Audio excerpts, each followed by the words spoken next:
Hello, everybody, and welcome back to the Political Inaccuracy Podcast. This is episode 4 of season 2. We're doing it, Frank. We're doing it. We're getting there, slowly but surely. Episode 4. Wow. That's a big number as far as things that I do are concerned, because God knows when I start a project, I never get around to finishing it. And in some sense, now we finished 4 projects. 4 mini projects. Under the umbrella of one larger project. Yeah, that is true. Speaking of that larger project, well, let's put a little pin in that. We'll come back to that in a second. Let's talk about a few other things first. So, yes, episode 4. This one, I will tell you right now, no guests. Just me, Frank. You know, like the good old days. Of the good old days. The good old days of 2 weeks ago. Exactly, of 2 weeks ago. Good stuff. Also, no cameras because they're a pain. Last week, we were actually thinking about using them. We recorded some video. I really did not like how it turned out. And it was also quite a long episode. They're not terribly fun to edit together. And that's pretty much my job. So if... as a rule of thumb, like however long the episode is, you multiply that time by like 3.5. That's about how long it takes to edit together, like multi-camera angle stuff, so it actually looks good. Not a fun process. Yeah, it seems like a pain. Yeah, it's long, it's boring. If I'm gonna do it again, if I'm gonna do it again, which let me put it this way, we will. Definitely, we've already been in contact with some of our upcoming guests, and of course, pretty much all of them want to do the cameras because it is cool and it's nice, and I do think it enhances the show a little bit. But in that case, we'll probably save them, for guests, and maybe if it's something that we think is really special, because outside of that, the time I can save not having to edit these things, like an insane amount, it's good. It means I can use that time doing other probably non-productive things. But that's all right. That's kind of what my life has come to at this point anyway. So I'm okay with that. But if we are to continue to do video episodes, there is basically one caveat that's coming along with it. And he doesn't know about it yet, but he's about to find out right now. If I am going to edit any of these videos, in terms of recording the video and having to edit them all together, for exactly the duration that I spend editing this video, Frank needs to be on the phone with me. First of all, so I don't die of boredom. Second of all, so I ensure that he experiences as much pain and torture as I do.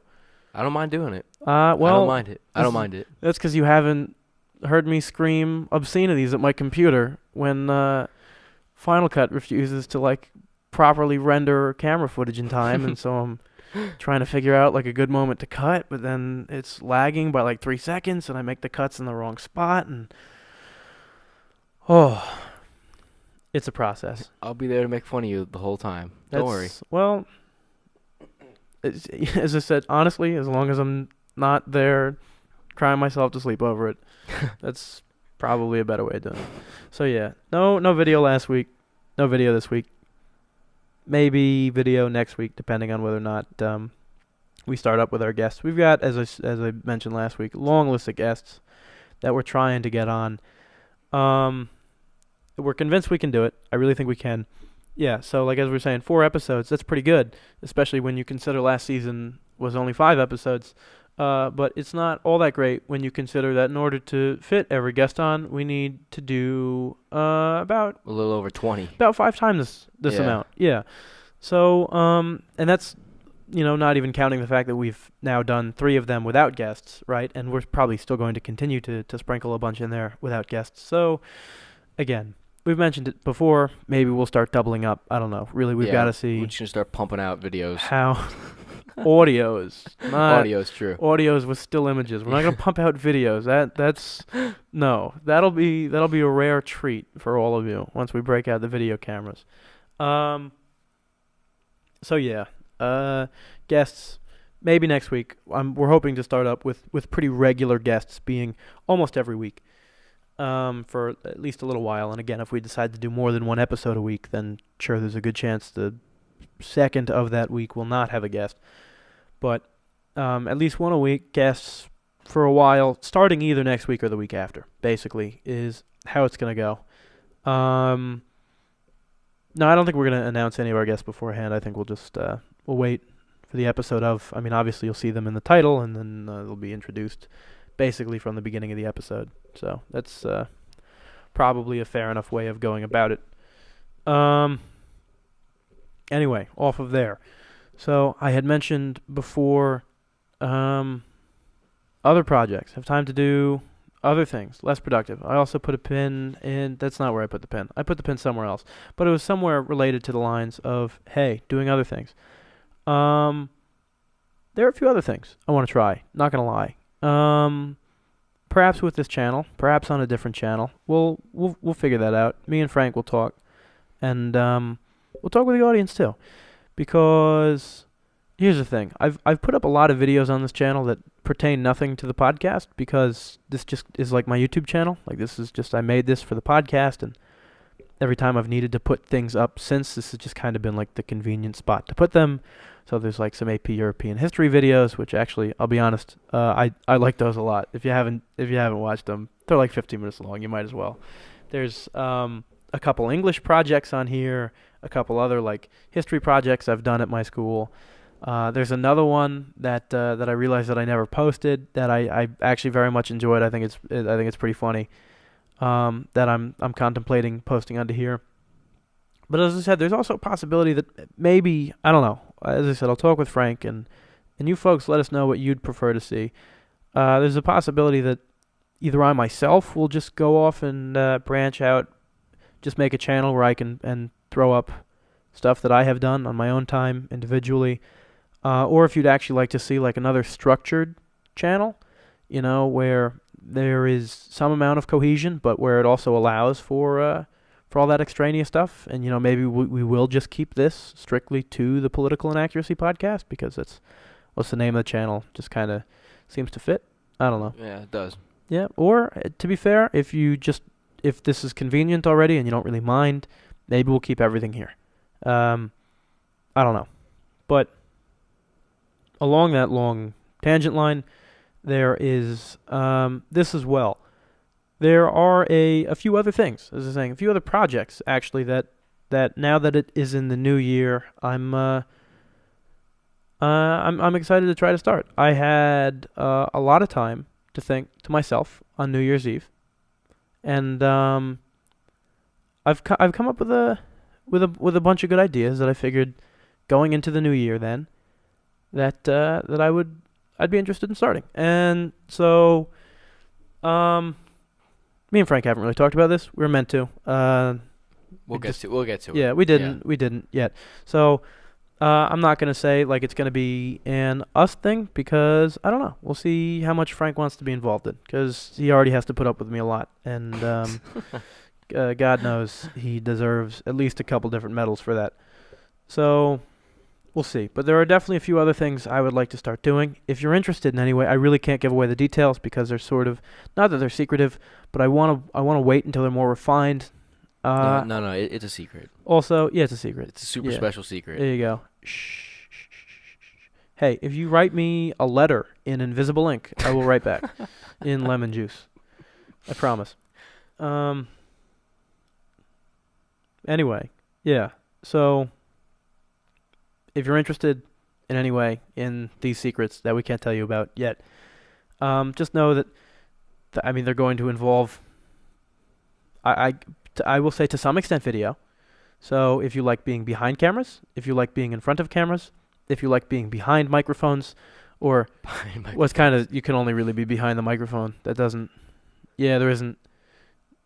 Yeah, you kind of operate. All right, well, you get my point. Or behind audio mixers. You could have the microphone on the side. Like kind of speaking That's at the true. side of your mouth. Boom almost. microphones. I got a boom mic that we haven't had to use yet on this podcast, but let me put it this way. Talk about the secrets. There might be a use for the boom mic in the future. So if you want to be a boom mic operator, which is like, I don't know, a more impressive thing to put on a resume, or at least a more impressive sounding. There are definitely more impressive things. I don't know that there's anything that sounds as impressive. Boom mic operator, it's got a really nice ring to it. But fair warning, if you're intending on using the boom mic as some sort of weapon, that's not gonna fly. It's not gonna work. Not gonna fly.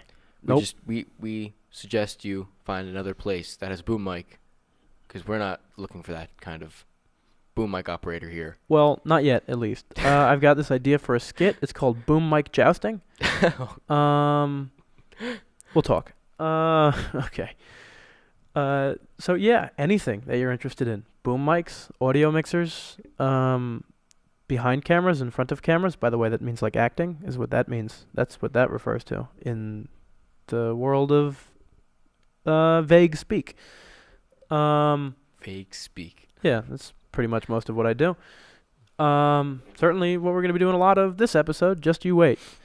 But yes, if you're interested in being involved in any way, editing, because I could do with help with that. Actually, to be fair, I could probably do with some help with that now anyway, because as I said, I would love to just port this over to somebody else who would do it for me. Yeah. Well, a man can dream.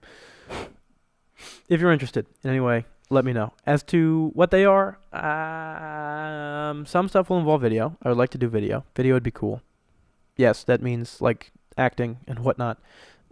Some things might be funny. Some things might be serious. Yeah, serious. You'll find out. I'd like to. Well, I've mentioned this before. I'd like to expand this podcast to cover like a wider scope. I want to do more episodes more frequently. I want to incorporate more into the episodes. That's definitely going to happen.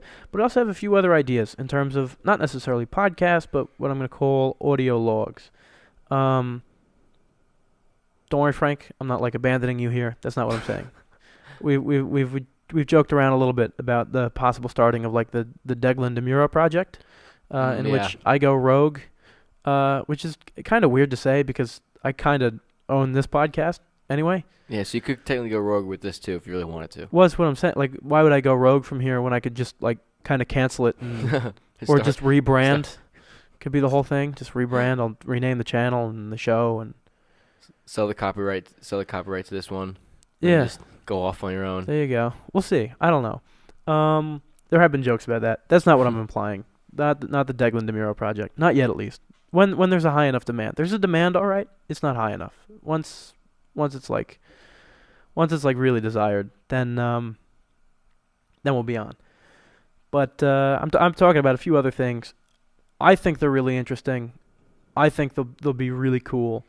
And to be fair, pretty much everything else that we do from like here on out, like with exception to continuing the Political Inaccuracy Podcast, is probably not going to be anywhere near 2 hours long. So they'll be getting a little above 2 hours is almost much more. They'll be much more attainable. Yeah. We'll put in the future for your viewing convenience, as one might say, or listening convenience if it's an audio thing. Again, I can't say much. I can say that much. Precisely that much. No more. I could say less, but I've already said what I have. And we've established I don't like editing things, so I'm not editing any of that out. So I think where we're at is where we're going to stay in terms of that. Oh, yeah, Happy New Year. Because this is out after the New Year. Happy New Year. Episode 3 was before the New Year. Actually was December 31st. Yep. It was the last day of the year. Quite a special episode indeed. This is the first one of 2019, the year that we are currently in.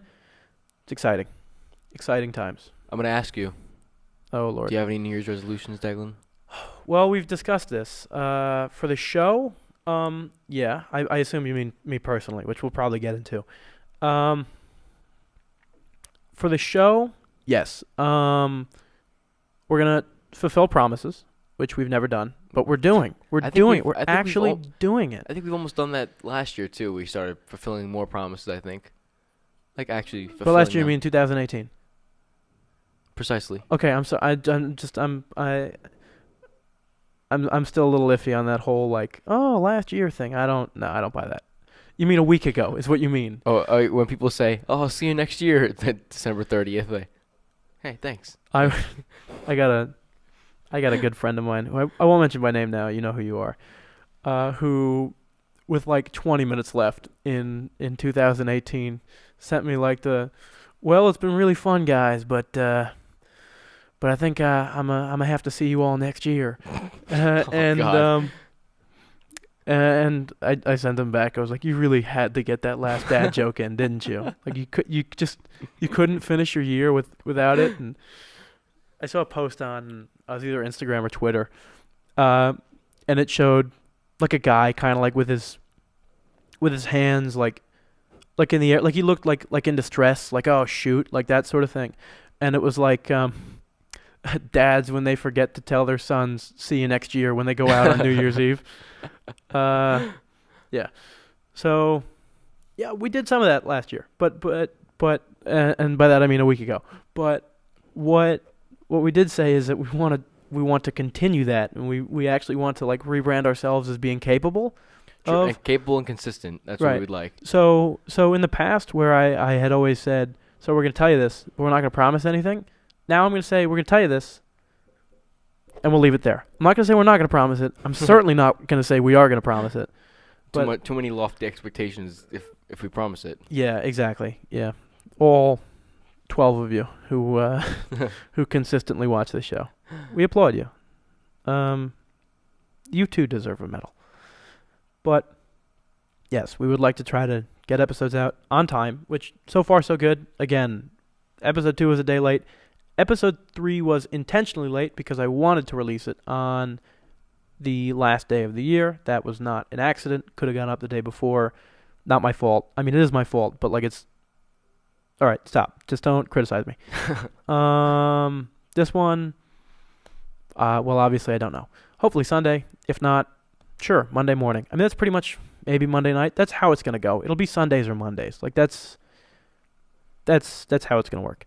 And if we start doing 2 a week, I don't know, Fridays, Saturdays, Friday nights, Saturday nights, something like that. We'll let you know when it happens. How about that?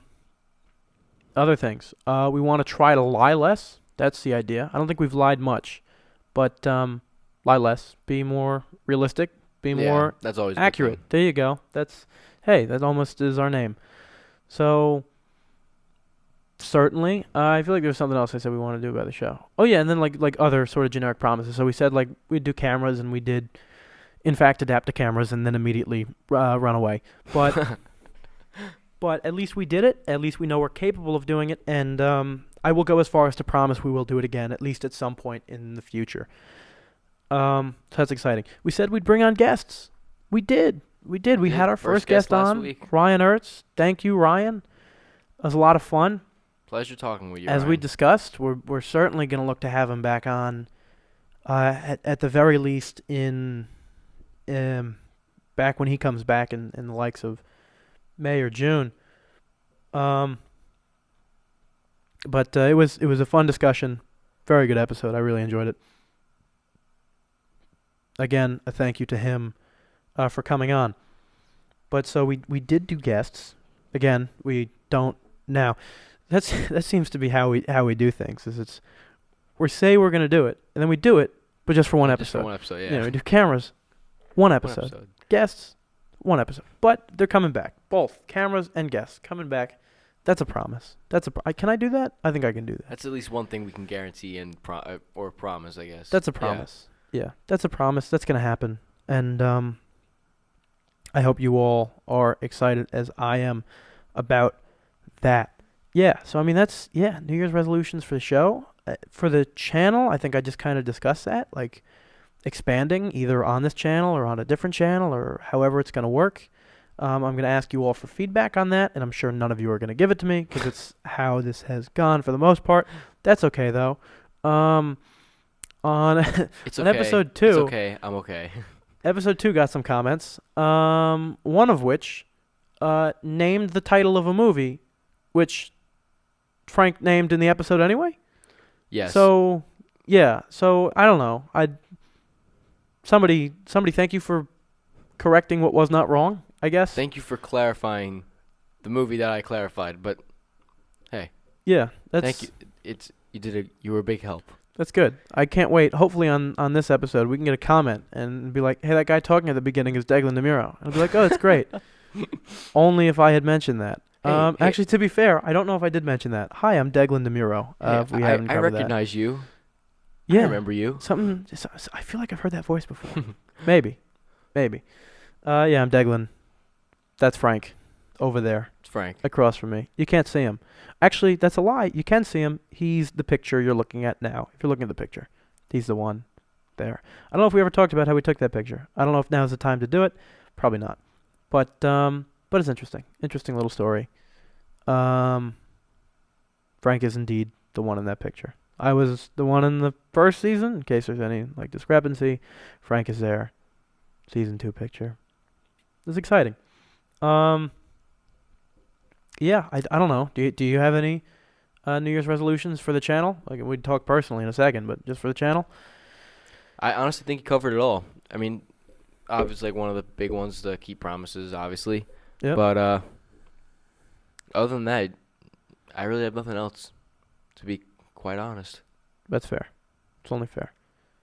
Okay. Personal New Year's resolutions. I think I'm going for the whole, be a better person crap. Why not? It's it can't hurt to at least pretend to try, right? Something like that. That's true. Yeah. Everybody says it. Nobody knows what it means. What does that mean? What does it mean to be a better person? Does that mean make less jokes? Some people like jokes. Stop being so sarcastic. Maybe I don't know. Some people like the sarcasm. That's what I'm saying. I don't know. You know what? Let me put it this way. Stop talking about water towers. I will never be sarcastic again. I think sarcasm is the most probably now that I've thought about it, probably the most detrimental thing that's happened to our society. Sarcasm's brutal. It's demonstrable. Never again. Never out of me. Would never be sarcastic. That's terrible. Would never do it. Could never. I'm terribly sorry for all my previous instances of sarcasm. That's terrible. Wow. So terrible. So bad. Never again. Promise. New Year's resolution. Bam. There. Says Done. that as he's slowly starting to grin. Are we satisfied? I'm satisfied with that. Does that count as my resolution? Probably not. Be a better person. Yeah. I want to be more productive this year. I hate how not productive I've been forever. Exhibit A, this podcast happened a year and a half ago and then didn't happen at all last year. Unless, of course, we're taking last year still in the dad joke terms, in which case, yes, I agree with you. 3 episodes did in fact happen last year. That's not my point. Between last school year, between the months of May 2016 and December 2018, there were no episodes released. So, yeah, not terribly productive. Granted, there were a lot of complications in trying to schedule things, and it's not so much that we didn't try as much as it was. We figured it really couldn't make it work, and there was no way of doing it fairly or properly. But even the fact that I just didn't do anything else. So, yeah. We're going to see what we can do with, of course, with this show, with other shows, just my general productivity, right? Going to skyrocket. I'm going to start doing a lot. Hopefully. That's a good one. I like that one. That's the idea. Be more productive. Some generic things about trying to eat healthier, and whatnot. I say that pretty much every year, and I don't do that pretty much every year. So I'm not going to lie, though. So far, so good. We're, 4 days in? I'm proud of myself. January 4th, yeah. Proud of myself. So far, so good, I think. I don't even know. I don't really know what I'm doing. I think I know what I'm doing. That's most of how, I meander my way through my life. Meander. Yeah. So I think that's the appropriate word to describe it. It is appropriate. It's definitely not a run. No. It's not a confident walk not either. Not a jog. Nope. Definitely not a confident walk. Nope. I'm not just a meander. Not John Travolta in the opening of Saturday Night Fever. That's not what it is. Got no Bee Gees playing behind me. It's a slow meander. Could be a waltz. He's kind of waltzing around. Waltz. I can do waltz. Not the actual dance, but the. I understand. No, I understand. Yeah. I understand. I could do waltz. The thing about waltz for me is it's I don't know. I feel like that implies some sort of I don't know. It implies both joy and intent. Not to say I'm not happy, but it implies like a joyous intent. Kind of like a bliss. A bliss. Yeah, exactly. Like there that, you go. yeah. Bliss. It's like I know what I'm doing, and I'm happy that I'm doing it, and everything is nice and great. Whereas I think a meander is just like, oh, I guess I'm here now. True. Yeah, no, I know what you're saying. I always thought of waltz like when you're waltzing around, like, oh, he just waltzed in somewhere, like. You're just kind of like you don't really know you don't really know what's going on. You're just kind of like whatever. Yeah, exactly. You have like a sort of happiness to your step. Yeah, like an upbeat, ignorant, just sort of like you some walk kind in. of ignorant bliss. That's what I was thinking. Right, like. he just waltzes in, but he's happy to be there. Though he has no idea where he is. Whereas the meander, it's like you have no idea where you are, and you're just confused about the whole thing. Just tasting confused about why you're moving, about where you started, where you're going, about what anything means. We'll get back to that in a second. By the way, what anything means. That's kind of vague, but you'll understand. Yeah, waltz. No, meander. Meander, yeah. Meander, sorry. Meander my way through my life. So, yeah, those couple things. I mean, really, it's be more productive. Yes, it'd be better, eat better. I don't know. Do people, like, write these down? Or do they just, like, come up with them on the spot every time somebody asks? Because I feel like that's what I do. I just make up new ones when somebody asks me and pretend them to be true. I don't know. I come up with like one definitive one that I'm definitely gonna try and do, then just kind of like wing the rest of them. Okay. Yeah, for me that's probably productivity, and then the rest, I just kind of make up on the spot. Yeah. And I'm kind of drawing blanks at the moment. So let's hear it, Frank. Well, my resolution, I'm splitting it into two halves of the year. I'm saying like first half of the year, just survive the rest of senior year, because I'm checking out. That's fair. It's not good. Survive, but I feel like it's supposed to be something that you typically haven't been. I mean, obviously you've made it 3.5 years so far. You know what I mean? Yeah, but it's like not that I mean to criticize your resolution or anything, but like, it's meant like you're meant to strive for something that you wouldn't necessarily expect that you would achieve without trying for it. You know what I mean? No, yeah, because I'm not expecting to like somewhat stay focused through the rest of the senior year. Not expecting to last a year? Well, no, okay. When I mean last, I mean like not like tank everything. Okay, I understand. Like, do well, yes. Yeah, like that's going to be a struggle. Like, I mean, I remember walking in first day senior years like, oh man, not ready for any of this. I don't want to be here. Like, I just wanted to stay out in the summer. Don't get me wrong. I love being here.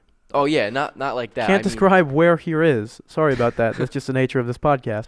But you're going to have to take my word for it. I love being here. Yeah, it was just just the whole the fact of it's not that I don't like being here. I just don't like not being able to sleep all day.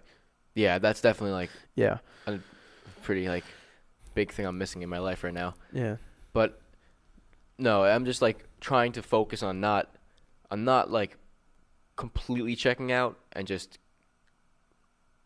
like not the extreme of just giving up completely, like just not caring anymore. I want to like keep a good pace. You know what I'm saying? Like not like crawl to the finish line. A nice slow jog. Right, not a meander. Yeah, no, exactly. Not a meander, not a waltz. A confident jog. Jog. At least I finished it on you want some a John kind of Travolta. Note. Yeah. No, not like that. That's too confident. Just like a moderately confident jog. That's too confident. Like I paced myself. I didn't just knock myself out first half of the year. All right, so it's not the Bee Gees. What is it? Maybe is it Journey playing behind you? Is that what it is? Yes. Some light Journey. Don't stop believing. Like, Kansas maybe.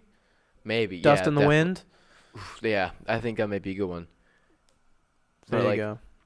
But it's kind of crazy though. Like the only thing that was really keeping me focused the first half of the year was the fact that I had like Common App stuff and colleges to apply to. You had to do well. Yeah. Yeah, like because they're seeing all that. Yep. Not only like that I had to do well, but that I was in that kind of like mindset of work. Let's get work done. Work. Yeah. So I was focused, but like as soon as I submitted the last one, I think it was like something like January 1st, like at midnight. Last one I submitted. It's just like it's cutting a little close, Frank. Okay, fine. I'm assuming it was a January 1st one. January 1st, 10:59. Okay, sounds about right. Yeah, like, never do anything early. You gotta do it the last second. No, why? Who would expect you to do that? Yeah. What kind of absurdity? That should see. You want to talk about a good resolution? That'd be a good resolution. Yeah, it would be like not procrastinate, which in a sense is what I'm saying. Like being productive in my case is not procrastinating, but I'm not really applying it to schoolwork, which I honestly should. I'm applying it to my own private projects because apparently they matter more to me now. But Yeah. there you go. Yeah, But why don't you do things early? Get things done earlier than they or on time. We'll for see that if I matter. can squeeze that in because the other resolution's already a big thing to handle. I don't know. Survive. It's gonna be Survive. tough. Survive. Adapt. You ever play what's the game? I think it was Reach. Halo Reach? No, never played it. No? Okay. It's a good game. Good, at least good campaign. The end of the campaign, there's like Master Chief is like on a spaceship, and they're like flying him away to safety, and basically you got to be there and protect the spaceship. Mm-hmm. So it's just you on the ground, with a million of these little alien things coming at you. I don't remember what they're called. I'm not really all that big into Halo. I played that game and like Halo 3. The Covenant, there you go. That's what they're called. But I don't remember like the name of the alien thingies. Like the specific species, whatever they are. I don't know. It just puts you there. A million of them start coming. And your objective text just says survive. That's all it is. That's what you're going through right now, Frank. Just dropped you into a wasteland. Survive. Yeah, but then after like high school finally ends and graduate, I would say like the second half of the year will probably consist of like starting off on a strong foot in college. That's what I would think. That's like what my second half of the year resolution would be. Even though it's not a resolution, it's kind of a goal. And it's mid-year, so it doesn't really count. But that would probably be what that would. What about like the 2 months in between? Go ham. 3 months in between even. Go ham. Meaning? Have fun. Enjoy the rest of. You know what? Never mind. I'm going to stop you there before we venture into territory that we really can't go on this podcast. Anyway. Yeah. Again, don't mean to criticize Frank. I don't know that I would really count those as resolutions. Well. Okay. I'm just like, is there anything? What about you would you like to change? How about that? Right? Isn't that like the whole point of resolution? Think about you. What are you going to change? What do you want to? How do you become the best you? You know what? One thing I definitely would find. Here's a good resolution I actually thought about. I want to visit older teachers, like teachers that I've had in prior years. I want to do that more. Get to talk to them more because like I feel like I don't know, just like be more appreciative for people that helped me get to this point in my life and help kind of guide me to where I am right now. Because I think I'm in a pretty good place, like in terms of like colleges and stuff. And but like this now, it's a time where it's coming to an end. It's time to like start appreciating the people that helped you up along the way, like parents, older teachers, anyone, coaches, whatever.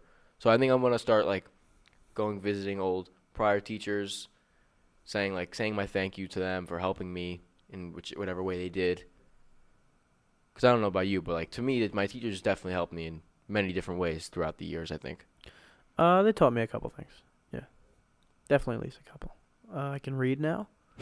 I can add, can subtract. I'm still working on the multiplication thing. It's tough. That's tough. Yeah, I don't really. See, here's my problem, right? You take a number like 12, and then you multiply it by like 1/2, and it becomes smaller than 12. That's not, how is that possible? Where does that come from? Doesn't make sense. Not to me. Some weird voodoo. I don't know. Probably something like that. Anyway. Yeah, that's basically my resolution. I would say in the short-term resolution, that would probably be what my resolution would be. So you went from something like so terribly vague and meaningless. Again, no offense. Not meaningless, but no, yeah, I know what you're saying. Very to vague. Something like to like such a super specific like I want to go back and I would like to visit Mr. Smith. Mr. Smith was a very important role model in my life. He taught me all about the fundamentals of toads.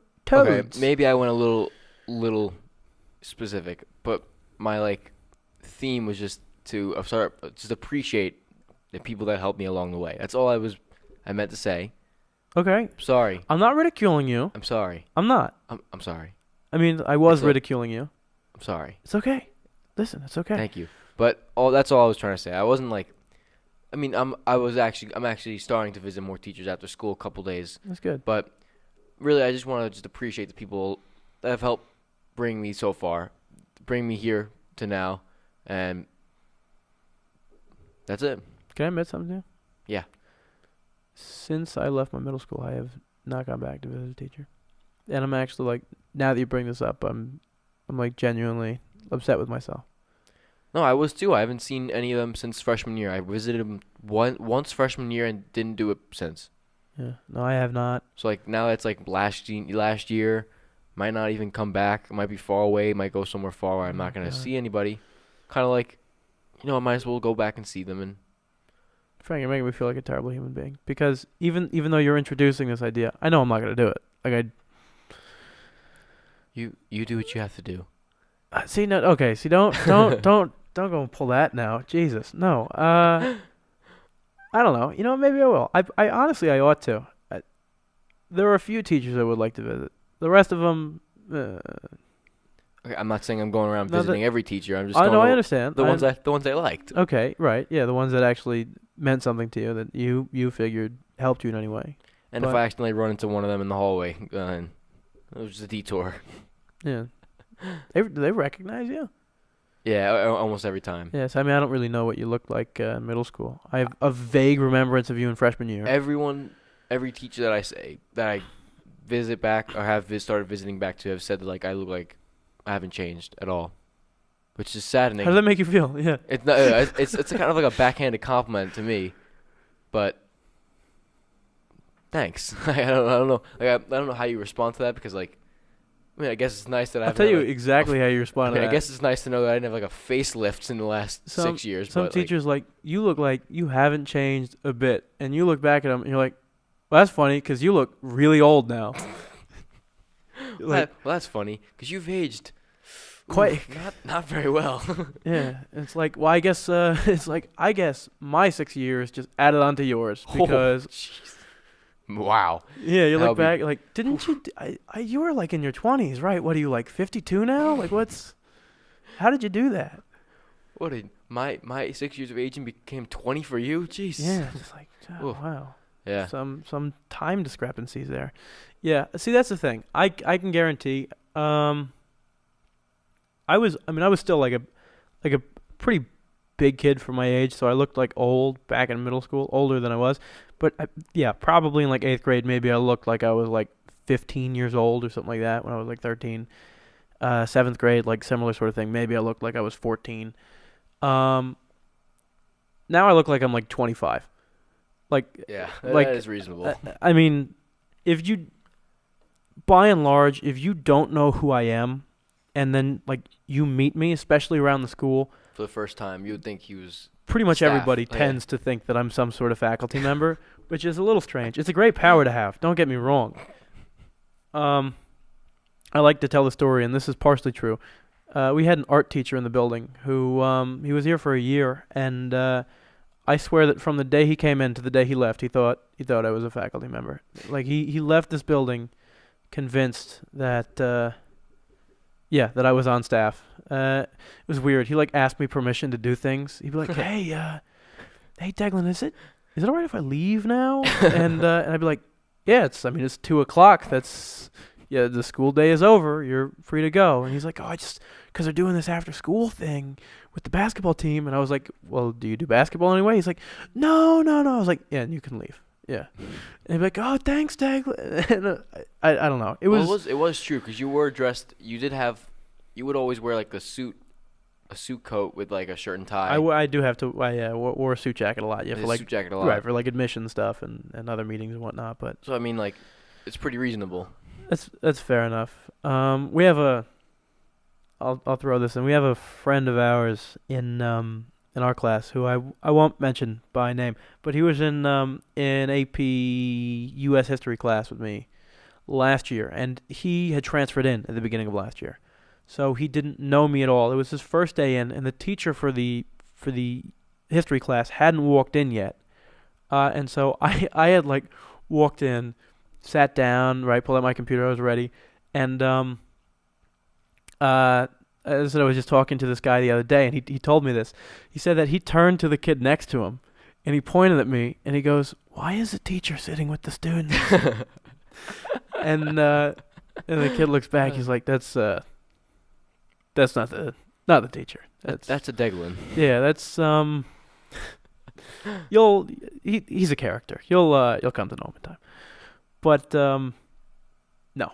So yeah, basically my point is, if I went back to my middle school now, like I would walk in, I would probably I'd get to like the help information desk, whatever, and they'd be like, "You here to pick up your son?"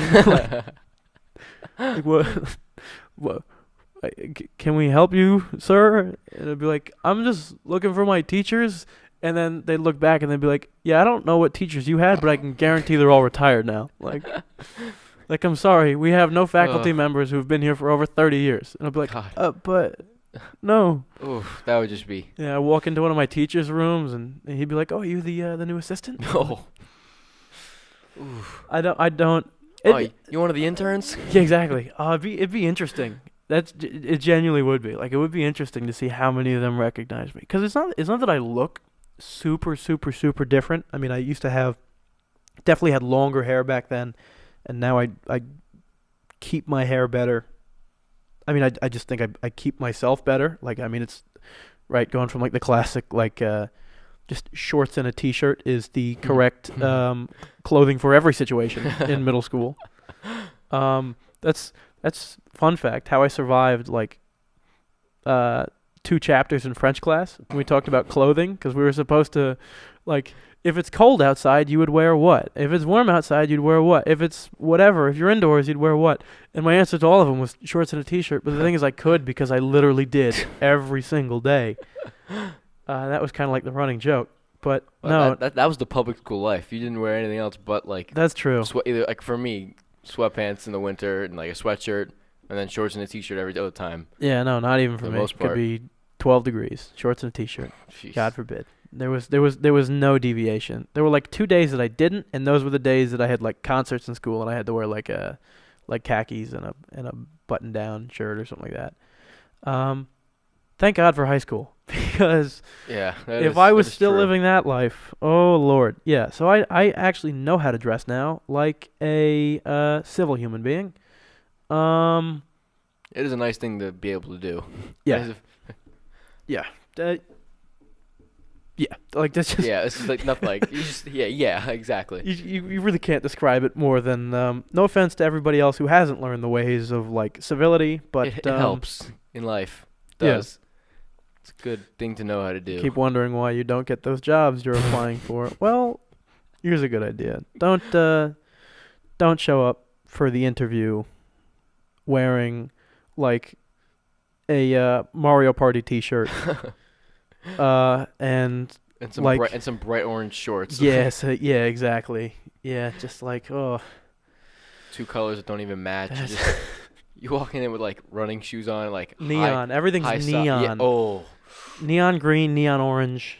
All right, I went that far as to wear neon throughout the school day. Let me put it this way. Like I was never like one of those. I mean, like there are like the people who wear like the overtly stereotypical like I'm a middle schooler thing. Yeah. I was just like shorts and a t-shirt, and like I was like they were fairly normal shorts. In fact, usually it's like cargo shorts, which if anything, I think.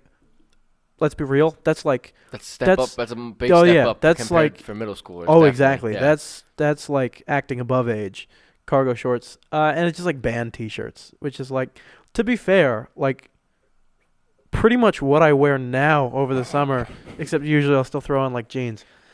But if you walk around in middle school with the cargo shorts, you usually get like the, "Hey, when's your next safari?" And then people will like, yeah, I was brutal. Laugh at that. I'd be like, "Wow, real original."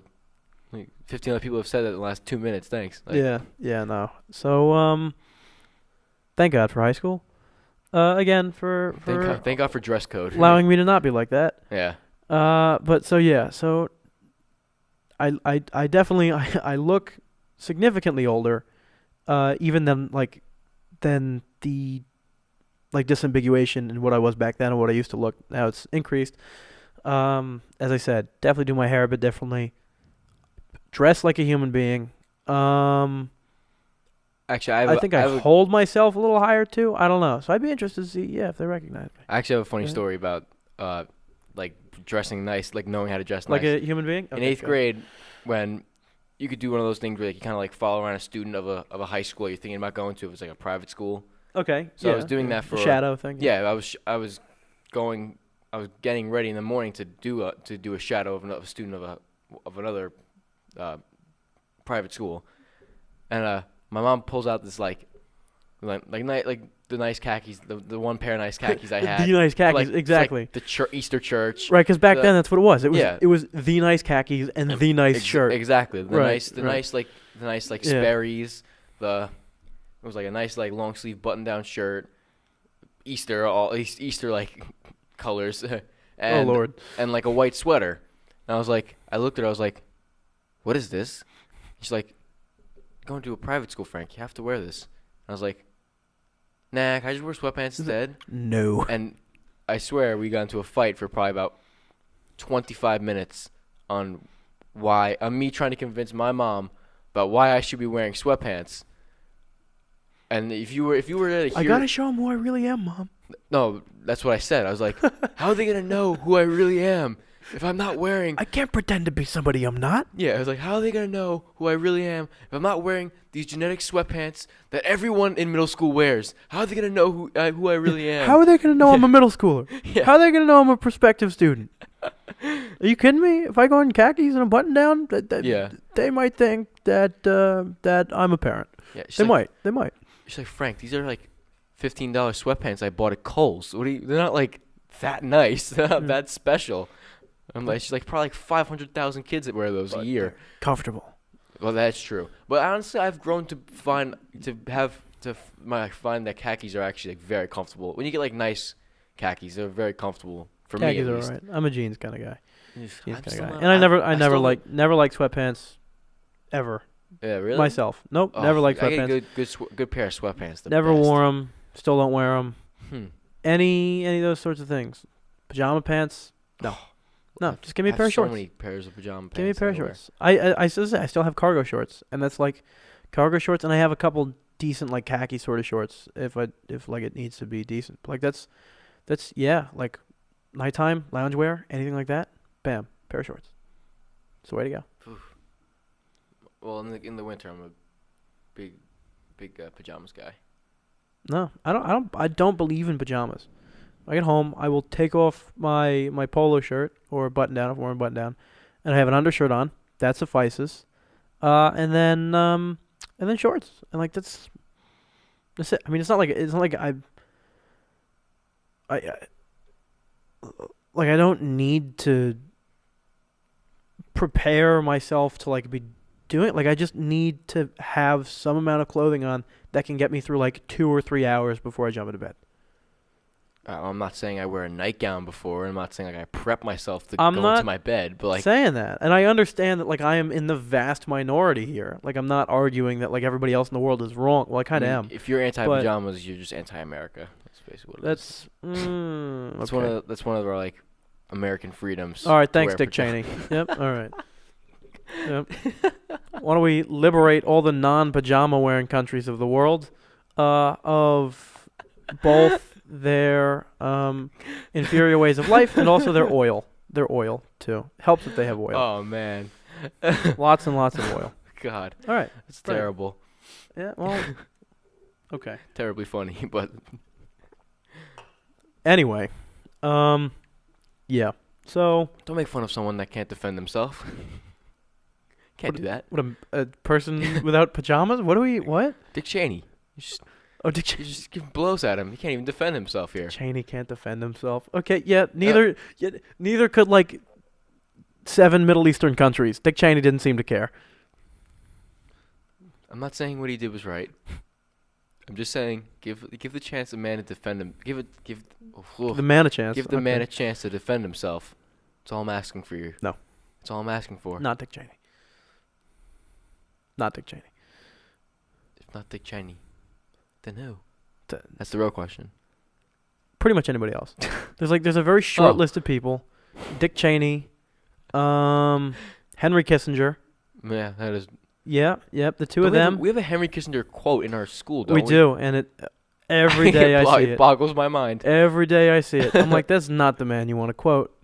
It's like, yeah, it's just oof. It's I mean, it's okay. Like I get it. Henry Kissinger was an American, but I mean, it's like putting like a Benedict Arnold quote up is what it's like. I mean, it's like I guess he's experienced in something. Yeah, I guess so. Yeah.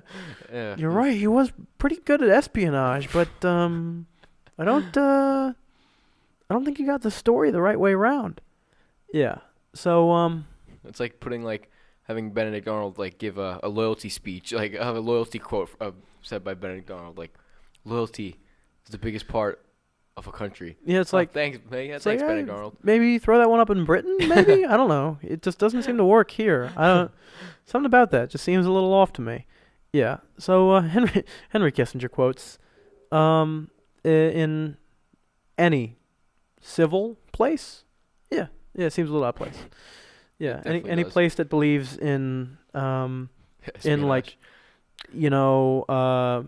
ethics, morality, and the right not to be blown to bits by a B-52 bomber in a country like 2 countries over from where a war is happening.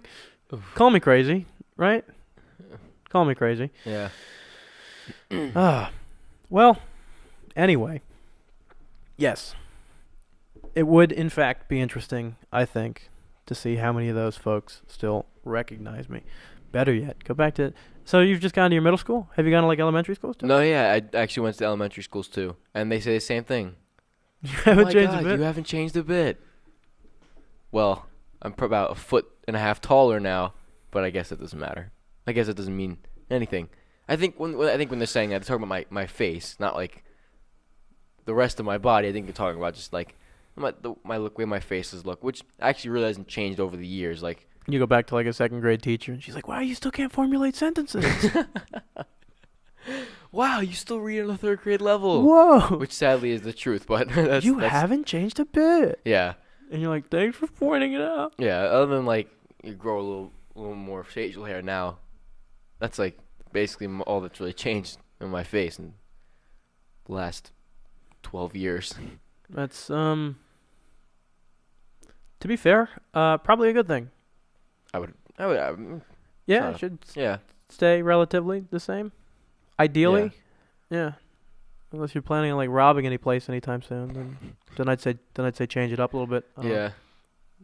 Maybe get yourself involved in like a brutal fist fight. Just a black face, just like destroy. Ugh. Something like that. That would be a painful way of disguising myself, but you think so? Yeah, it gets the job done. Getting into a fist fight, painful? Yeah, I don't. Maybe. Who am I to say, right? Yeah. I wouldn't actually advise that. That's not legitimate advice, Frank. That's Thank you for clarifying that. Also, don't rob places. That too. Oh, I wasn't aware. Try not to rob things. I'll make a conscious effort. It's against the law. Yeah. Thank you for telling me that. Shouldn't do that. Because God knows Henry Kissinger is going to come a knocking on your door. And by a knocking on your door, I mean napalm strikes, is what I mean. Nothing but pure carnage. Oh, God. UH-1 Iroquois helicopters, AH-1 Cobras. This is just escalating so quickly. Just all over. Hey, like the Vietnam War. There you go. Again, you're just escalating it more and more now. I can keep going. Come on, I got these jokes. It's like hills and valleys. You just go up all the way, and you come back down, and you just quickly go back up, and constantly. Back down. Yeah. Yeah. Yeah. Oh. How do you think the soldiers felt? God. Yeah. Yeah. Well, they were. And then at some point, ready for what's about to happen?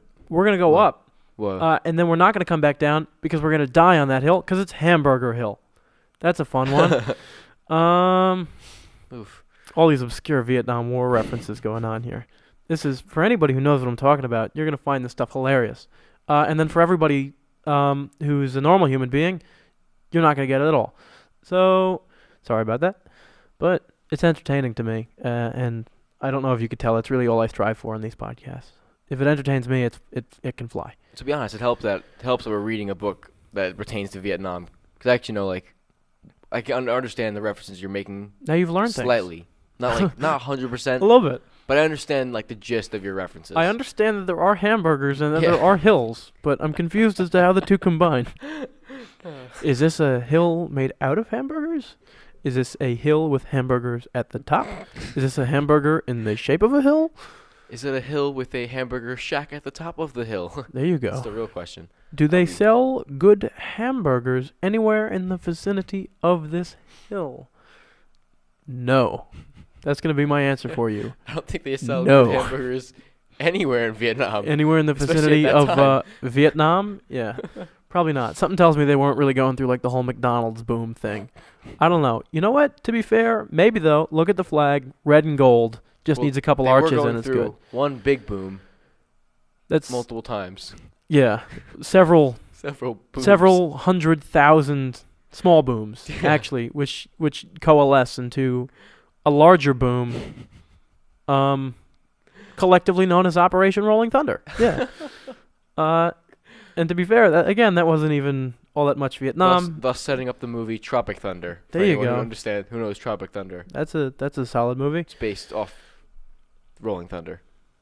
Just want everyone to know that. I mean, the name is. No. The story is too. It's just nobody knows about it. It's one of Vietnam's best kept secrets. We just missed the fact that that Tropic Thunder has everything to do with Operation Rolling Thunder, despite the fact that Operation Rolling Thunder was literally all about B-52s, and Tropic Thunder doesn't feature one single B-52? No, it does in the beginning. Doesn't. Yes, it does. Features an F-4 Phantom. Oh. It drops a napalm strike. Fine. A series of napalm strikes. I'll give you F-4 that Phantom. Fine. Or it could have been an A-6 Intruder. One of the two. I don't know anything about one that of those two aeroplanes. I know nothing about that, so I'll take your word for it. I know my airplanes. Not a B-52, however. Maybe. I don't know. Maybe. Nobody knows. Perhaps. I'm sure somebody knows. Probably. In fact, I'm sure a lot of people know. We could probably know ourselves in 2 seconds if either of us had the will to Google it, but neither of us do, and that's fine. I'm okay with that. I as well. So here's the thing, Frank. All right. So your New Year's resolution, because that's, I think, what we're talking about at some point or another. Mm-hmm. So we're saying just being more appreciative? Is that what we want to draw it to? Not just appreciative about, because that's too broad. That's almost even more vague about than saying survive. Like, yeah, well, okay. Well, but at least like it's saying like it has a defined goal. Yeah. Yeah, not necessarily. I don't want to say it like that because I don't want to make it sound like you haven't been appreciative in the past. But it's like to increase your appreciativity. I mean, that's when a word. I mean appreciative, I just mean like be appreciative to people that have helped me along the way. Specifically really, to teachers and whatnots. That's basically what I was trying to say. All right. You know what? I think we'll give it to him.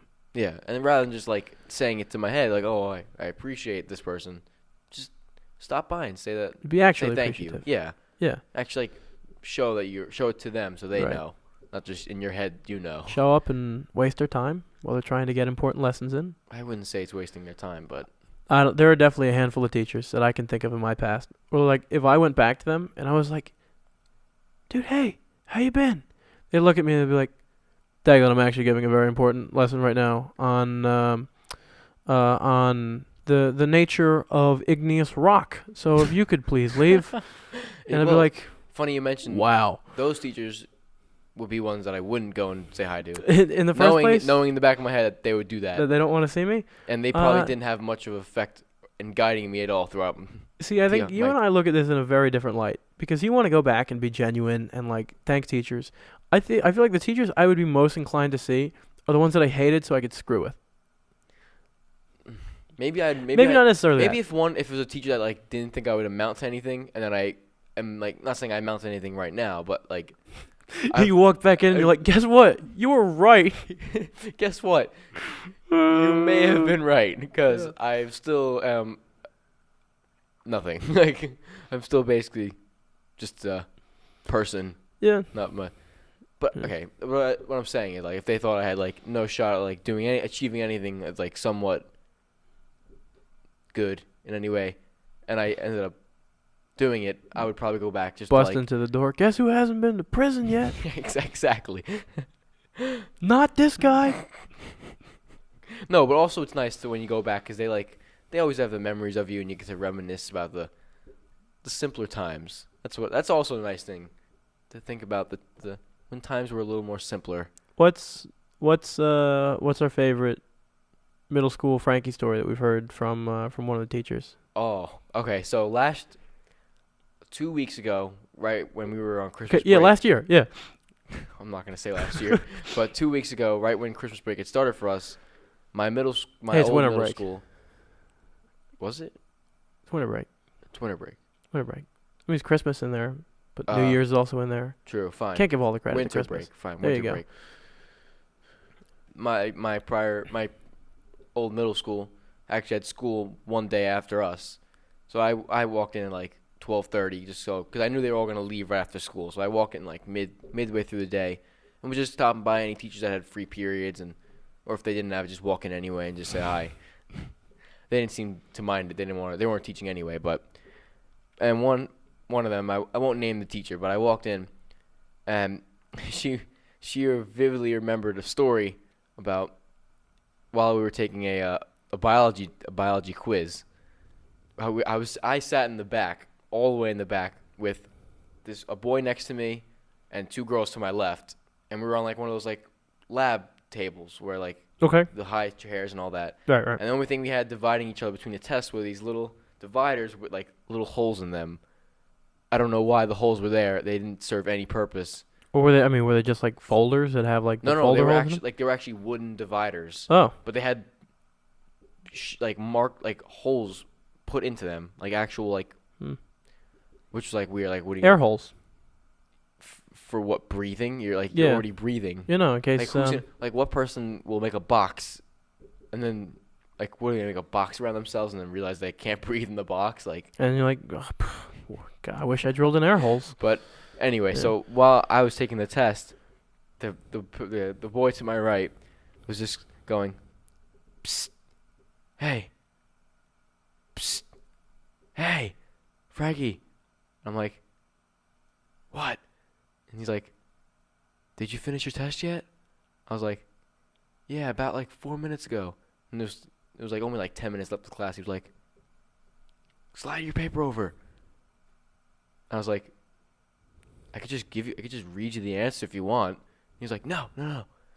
Slide the paper under the divider so I can look at it.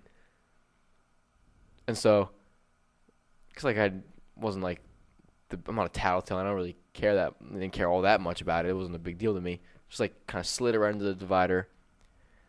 And he's copying it. But I was definitely afraid of getting in trouble at the time, which probably didn't coincide well with that. So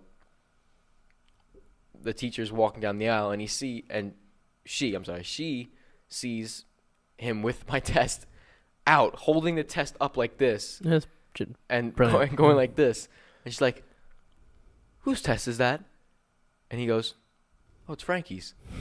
And then she looks at me and she goes, did you give that to him, Frankie? It's like, no, he took it from me. I didn't do anything. I was sleeping. He got a week of detention for that. You got a week of detention? He got a week of detention. Oh. And I got nothing happened to me. Nice. I just completely lied and just ratted him out. And I felt bad about doing it, but a man's got to do what a man's do. What does it mean, rat him out? Like, it's not like he had your test. Did he get ratted him out? Did he get I lied. in more trouble because she thought that he actually stole your exam than if you had just given it to him? I think if I had said that I'd given it to him, I would have gotten in trouble also. But what I'm saying is, would he have gotten in less trouble? Probably. Wow, Frank. But at that time, I was deathly afraid of that being on my report, unlike my, what was it, your... transcript? Yeah, the transcript. And I just didn't want to get yelled at by my parents at the time. So, had to do what I had to do. Just do whatever you got to do. And the kid really didn't care. Like, he was like, school wasn't... A repeat offender. Well, he was a repeat offender with that. Yeah, there you go. But school wasn't his big thing anyway, so... He never... It's an interesting concept to me. School isn't your big thing. It's kind of No, it like wasn't his big thing. is the big thing. I don't know. No, I know it is the big thing. That's the point. Like, just wasn't. Oh no, I get what you're saying. The importance of it didn't seem to. We're just saying matter. that this person can't walk back to his teachers and say, "Guess who hasn't been to prison?" Yeah. I'm trying to think if he has. All right, let's not. No, I'm just kidding. I don't know. Yeah. Actually. Because somebody who knows Frank from middle school is gonna remember the story and start putting things together. So. Yeah, I put 2 and 2 together. Yeah, exactly. Wait a minute. That's him. Yeah. Yeah. Yeah. I'm in Okay. trouble. So we're not gonna do that. Now here's a question. Like because he says like the teacher like remembered the story. Mm-hmm. So did she just remember it as like, oh, remember when he stole your test when you were sleeping? Yeah, she remembered it as, because I think freshman year I even like when she brought up the story, I think I actually told her what the truth about it, and she laughed anyway because. Oh, you did back then? Okay. Yeah, I did it back then, so she knew the whole like truth to really behind the story, and she wasn't even upset back then. But now like it's a joke between us, and she'll bring it up, and whenever I see her, she'll bring it up, and it's always a funny thing to laugh about because like, she knew I was like a decent kid, and I didn't like cause any trouble. I just did something like stupid, and I mean, you're a kid. Yeah. You know? What more can they expect out of you other than like true. sugar and stupidity? Sugar and stupidity. Yeah, that's true. Could be a But yeah, documentary it's about the just life like of every kid. little things like that. It's like nice to go back and discuss it with the old teachers. That's another thing I like about it. I gotta think back to my middle school. Like, what did I do? I was just lame. I had a lot of fun. A lot of fun in my French class. My French class. You where don't even want to know. Spanish class. My teacher would anything you wanted to know. Like if it were just like stupid words, she'd be like, "Who cares?" Oh, God. But like if it were like obviously like hilarious, and you just wanted to know it in French, she'd be all about that. So I can say like I still remember a lot of this. Je suis le morse, cuckoo cuckoo, which would be I am the walrus, cuckoo cuckoo, of course. I could say regarde-moi, regarde-moi, je suis le capitaine maintenant, which is look at me, I'm the captain now. I think Captain Phillips had just come out at the time, so Yeah, let's disclaim that. Yeah, it's probably beginning of 8th grade. First thing I learned in that class on the very first day, j'aime le fromage, is I like the cheese. Just a whole bunch of things. Tu es un officier de police communiste would be you are a communist police officer. My all-time favorite, and anytime anybody asks about whether or not I, like if I mention I know French, and people are like, oh, you know some French, which to be fair, my knowledge is limited to what I learned in 7th and 8th grade, which happened to be a lot. My go-to sentence always is je dois manger le tête de bébé frit, which when translated, roughly translates to I like eating fried baby heads. Literally translates to like I like eating the heads of the babies fried.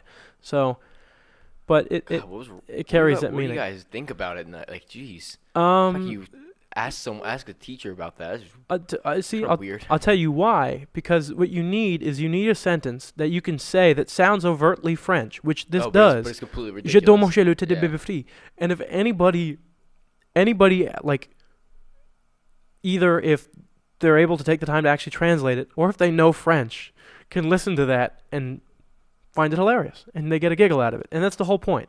Is that is it something that's overtly French, but it's not simple enough that like just the average person would be able to pick it apart. Yeah. It's like my favorite one for Spanish was always Yo soy la lechuga, but like you don't have to know much Spanish to know that means I am the lettuce. Yeah.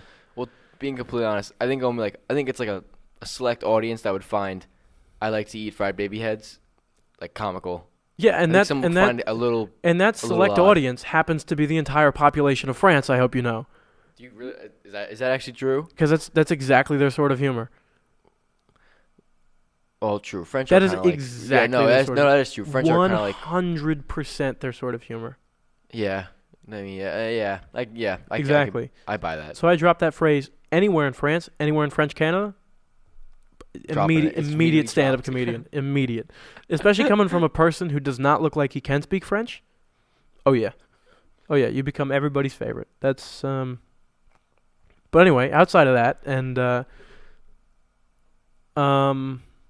I mean, as I said, French class, I could probably pull a million good stories out of.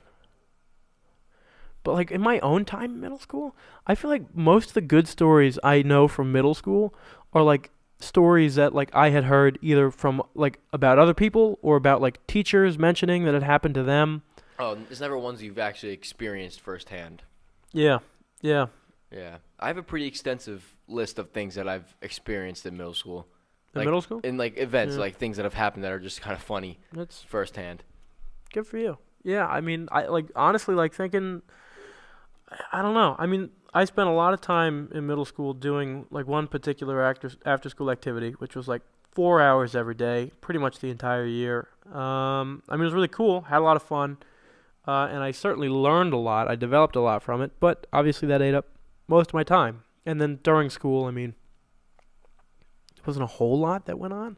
As I said, like that I would say like really, really, really stood out as being interesting. I mean, I'm sure if I tried to pick some things apart, I could. Oh, I got one, and I don't want to say it now because I wish you could have seen the video of the face that Deaglan just made.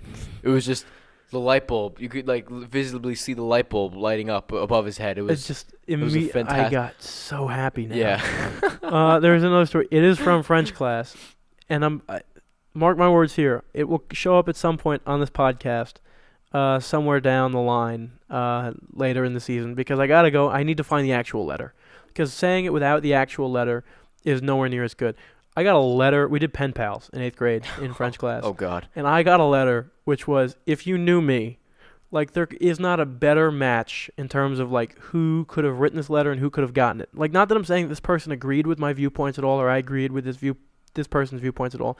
It's just that I was like a very eccentric kid, and I liked, not to say I liked controversy, but like I liked when there was like something interesting to talk about, like just in any manner, and I got a pen pal letter that was so insanely like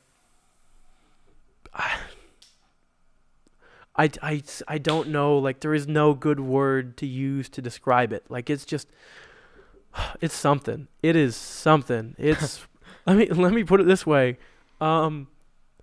We wrote letters back and forth to this class like 4 times throughout the year. After I got my first one, this person was not allowed to write back. So I was just writing letters to like the teacher or something for the French class because this individual was not allowed to write me back anymore.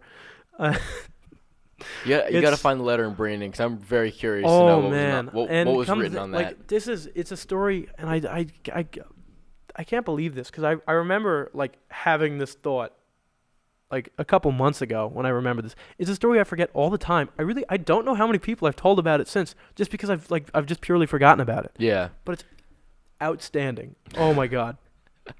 I gotta write myself a note, or Frank, you gotta remind me or something. I'll make sure to remind you. I still have it. I made a point of keeping it because of how freaking absurd the thing was. Oh man, it's special. We'll save it. Okay, French class. I was like, it's all French classes. Is everything I remember. Yeah, I mean, as I said, that was a good one. Yeah, like it's hard to pull out little stories. Like I remember like personalities. We had a teacher who taught our earth science lab, who used to throw rubber ducks at people. He was like former member of the Coast Guard or something like that. Yeah, he was a lunatic.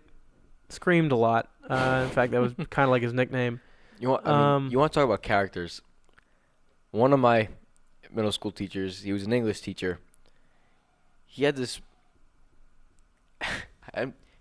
two things that were very strange, especially for middle schoolers at the time. One, he had, remember that the moon sand stuff? Do you remember that stuff? That squishy like sand where you could mold. Yeah, it's almost like a Play-Doh, but sand. Yeah, but sandy. Moldable sand. One, he had probably like a 7 by 7 inch square like little set with like probably a foot big of like sand, like a foot long, a foot high. I mean, filled with like halfway up with sand, with this moon sand. So you would take it and like make different sculptures every day with it, and like show it off to the class like we actually cared. That's terrible. Why would you not care about his moon sand? No, well I cared because I was a nerd at the time, but I was actually. What are you trying to say? No, now what are you trying to say? Okay, I care. I was relatively interested in it. That sounds awesome. Dude, I want to see that now. Like, what do you... Yeah, but Deaglan... You're saying, I'm saying middle Deaglan, school nerd me thought it was cool. I'm saying, what? Like, this is us we're talking about. I'm talking about the entire rest of my middle school, which is filled with interesting people. Less than nerdy people. Yes. Okay. It was just a field day to make fun of him constantly. And there was this one kid in my English class, just evil kid. Is he evil? I thought he was at the time. Okay. Want to name drop him? Never. All right. Fair enough. The teacher made like a sculpture of Dwayne Johnson's face.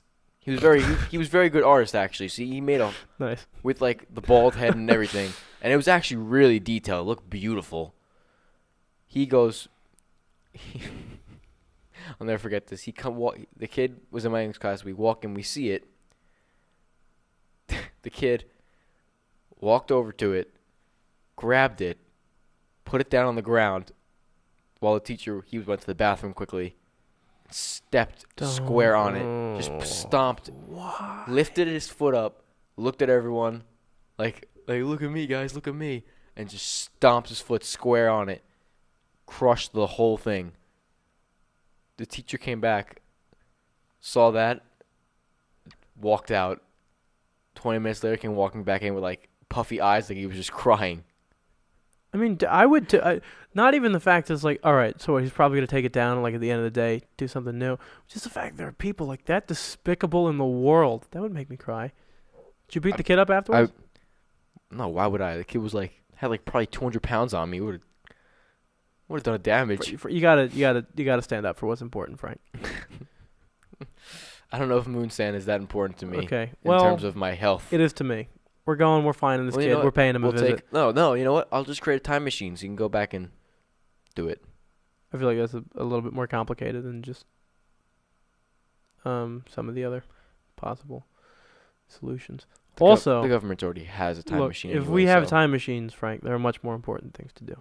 Well, yeah, obviously. Significantly more important things to do. Yeah, that's true. That's true. Such as inventing the microwave, but before the Titanic. Because if there were microwaves on the Titanic wouldn't have sank. It's true. What's your reasoning behind that statement? There doesn't have to be any. Doesn't have to be? No. It's just the truth.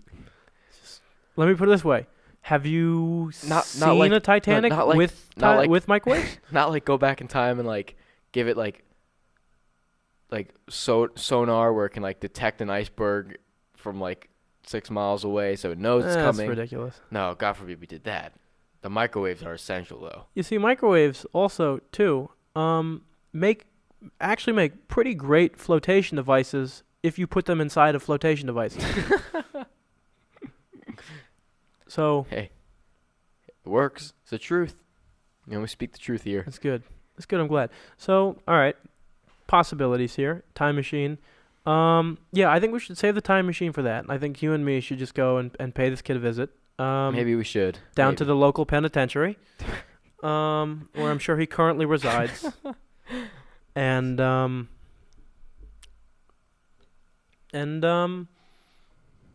we'll see what's up. Ask him how he's doing. We can start with a strongly worded letter. How about that? Strongly worded letter. But the other thing this teacher did, which was slightly strange, was his obsession with his cat. and the cat's name was Madame Fufu. All right, now we're getting a little out there. I'm not making that up. It's real. I'm not saying you are. I'm saying like that's. The way he talked about Madame Fufu, it was like, to be clear, it's Madame, not Madam. no, Madame Fufu. Okay, want to be clear. All right, just The way making he sure. talked about Madame Fufu, he made it like every day he would come back with us with a report about Madame Fufu, like about one other thing that she did. Okay. So one day, someone, like I think he was saying a story, and it kind of suggested that maybe Madame Fufu might not be alive. Well, I, as the curious kid as I am, I raised my hand. I was like, is Madame Fufu even alive? And he looks at me, he goes, no. He's been dead for the past 4 years. I was like, How do wow. you feel then? I was like I felt horrible. I didn't know what to say after that. I kind of was just like, oh, okay. And just like, Just look at me, just like quizzical. quizzical. But It's quite curious. But after that, I never said a Madame Fufu story again. I think it was like You broke him, Frank. I think it was him admitting to a bunch of 7th graders that his cat is actually dead. It was like the reality of it finally hit him. And it broke him. It broke him. It didn't break him. You broke him. I broke him. You broke him. You must carry that burden What for am the I rest of saying your about life. looking for this other kid? God, Frank, I'm gonna hit you after we're done filming this. Like, seriously, you're making me sad. I didn't like. People okay. have to ruin your teachers' lives. It's like, hey, look, it's not like I did it with the intentions of hurting him. It was the ignorance. Hey, I couldn't control it back then. I was a young boy. To be fair, maybe he was intentionally trying to give this subplot of let me tell you about my cat, but then there's this mystery behind it. Is the cat alive? Is the cat dead? And nobody had ever inquired. And then you finally did, and that was it. That was the climax of the story. That was the crux right there. He's like, "Oh yeah, it's dead." And then just kind of quiet, and he's like, "I'm gonna leave you with that." It's kind of like you bring it back to all the other stories, and you're like, "Whoa."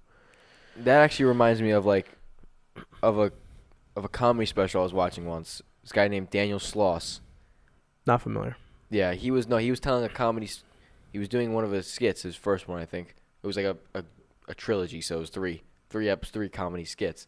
And the first one, he was talking the whole time about his sister, who was I don't know what, she had some form of disability. I don't remember what it was exactly. He was talking the things that were happening were right Of the present. yeah, literally happening right at that moment, and then at the last possible second drops in the fact that oh, she's been dead last 4 years, last 10 years. And I was and the audience was at first, then they kind of that reality. Wait, this is a comedy? Yeah. What? No, yeah. He was I'm sorry. that reality set in that oh, we were just been laughing at all these funny things that they've done together, but she's been dead for the last 10 years. Oh, I see. And I was and he was explaining it at the end. He was I mean, yes, but how what do you think you guys would have been if I had stated that in the beginning? How do you think you guys would have laughed? Do you think you guys would have laughed at all at some of the things I was saying that were clearly comical at the time about my sister if I had said she was deceased before it? And it kind of it was kind of, I don't know, to me it just to me is a connection between that and my teacher. That's a little philosophical. It was just that that just made me think of it when you were saying that he was hinting at it, because if you actually look back to the comedy skit, and he actually points out times where he was kind of hinting at it, but very subtly, and that's what made me think of it. There you go. Yeah. Be a part of some grand master plan. That would be interesting. There you go. Yeah. Maybe you should have asked more questions. Maybe I should just never ask at all. Let someone else do it. That's actually the best option there. Yeah. Let someone else do it. Just not ruin the man's story time. Yeah. He called it story time. Is that what he did? Yeah. Well, he called it. Of course you did. Madame Fufu. No, he called it story time with Madame Fufu. Oh, with Madame Fufu. That's a little in the spiritual sense, maybe. Yeah. There you go. That's. Well, I think again it was trying to create the facade that like she's. There's the hint. Yeah. There you go. Oh. Exactly. Frank, maybe you were just really smart at the time and you picked up on that. Subconsciously, maybe. Or maybe you're just a jerk. Maybe just a jerk of a kid. No, because my intention wasn't to like call him out on it and like hurt him. It was just like actually asking a question. Like I was genuinely curious because I was starting to like starting to piece it together. Yeah, like subconsciously, I think I was doing it. Not like where I was actually aware of what I was doing, but it just kind of hit me like a brick one day when I was sitting there listening to a story. And I was like, I don't think Madame Fufu's alive. And I just felt compelled to ask it. Yeah, that's fair. Yeah, that's fair. You know what? I redact my previous statement. I don't think I'm going to hit you after this. Thank you. Still gonna look for the other kid. I think we should. Him I need on the end of a pike, but jeez, God, it's deplorable. As like a 7th grader, like if that's come on. There are so many. You could probably think of a couple evil kids that you've had in your classes, even either out of immaturity or like rebelling from to their parents or whatever. Yeah, and I'd go as far as say I could probably like identify. I saw like 1 or 2 evil people who I'm like still in some way associated with now. I'm not gonna say friends at all, but associated with now. People who are like genuinely evil. Probably, but like to have, I don't think most of them even have, especially as a 7th grader, have the audacity to do that. I don't know. I mean, I'm trying to think back to. I don't think so. I'm trying to think now if the kid was like one of those older ones that like couldn't like pass 7th grade. It was like stuck there a couple times. There you go. I'm trying to think if that would make sense. If he was one of the kids, because there was like 2 kids like that in my school, and I'm trying to think if he was one of them, but I don't remember. Could have been.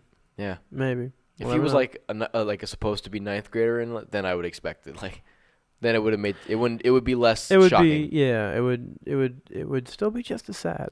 It would be. Don't get me wrong. It would be just as sad. It would be sad if it was an 80-year-old man like doing it. Still. No, in that case, then it's pretty funny. Not gonna lie. No, doing it with like the intentions of hurting another person, I would think. If it's an 80-year-old man, he doesn't know what he's doing.